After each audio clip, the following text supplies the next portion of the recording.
Looking back at your life, especially the phase that you spent in India, how do you view the partition of India and the initial years of independence? Well, let's put it this way. When the partition of India happened, the general impression that one had was, of course, this is all learned from just listening to other people, because at 14, and especially when you are the smallest, the youngest child in a family of 7 siblings, most of the conversation leaves you out. And uh, approaching the partition, people's feeling was that there will be a line separating them from us, but otherwise things will stay as they are, more or less. I see. Nobody, including my family, three-quarters of my mother's family, three-quarters of my father's family, both of my sisters are in Lahore, and they had never planned that they had to leave. But within 6 months, everything changed. Dr. Bhagat, was there an idea? I know that most people were against partition. Nobody really wanted it. I mean, common people wouldn't want to move from one place to another in such a situation where you have lived there for generations. But when do you think people actually started thinking that this will be a reality, that partition will actually happen? Well, the other thing that one has to keep in mind also is that, in fact, nobody was expecting things to happen that quickly.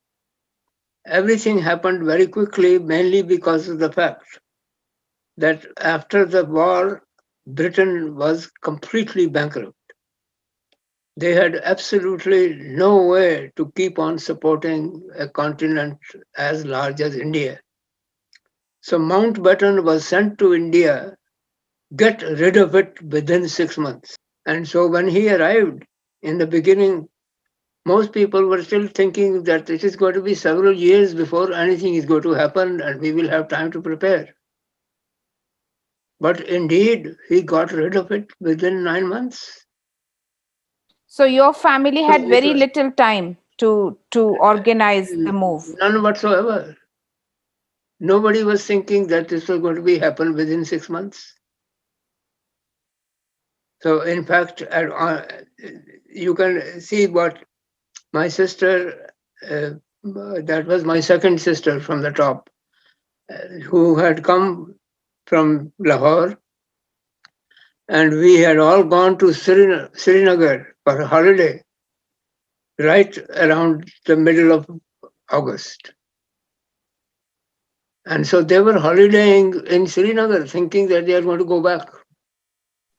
Oh, so you were part of that holiday. You were there Yeah, yeah, in we were all Srinagar. and in fact, that holiday turned out to be one of the most beautiful things that has ever happened to me.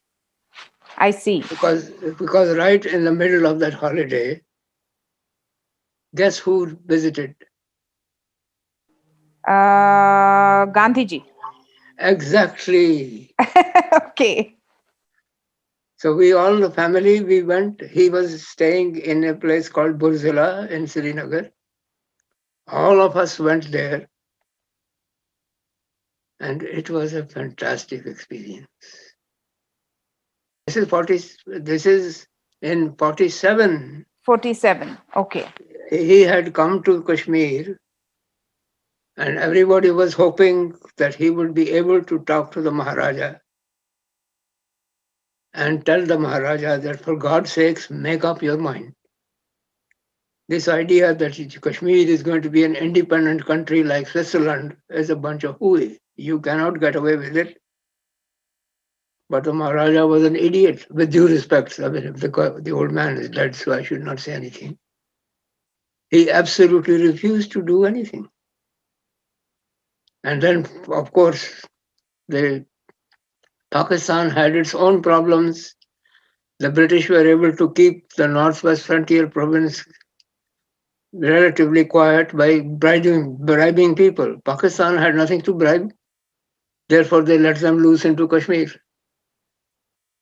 And the Maharaja still didn't give up until Baramulla fell.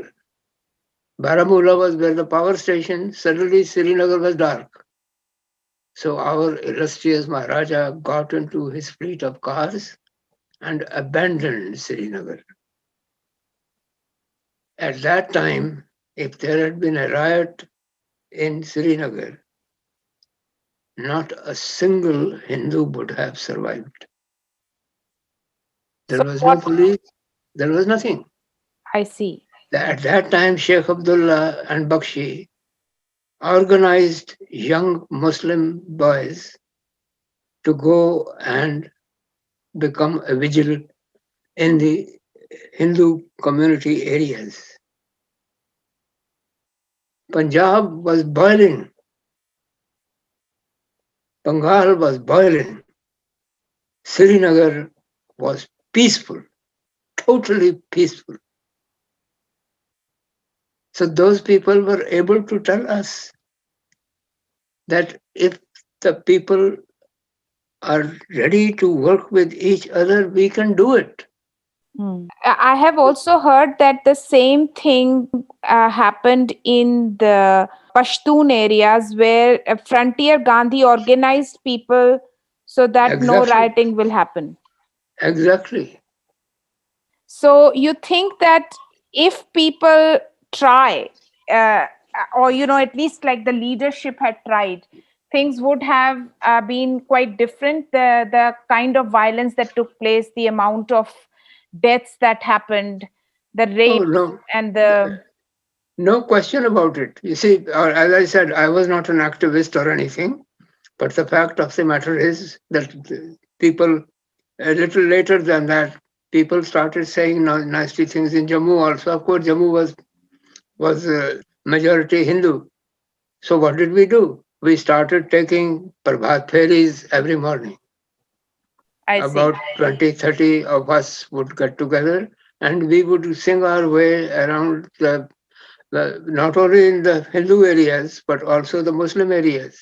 In fact, our particular home at that time was right at the edge of the local Muslim community. So we would walk through that and so on and so forth. And by and large, we were able to keep Jammu relatively peaceful.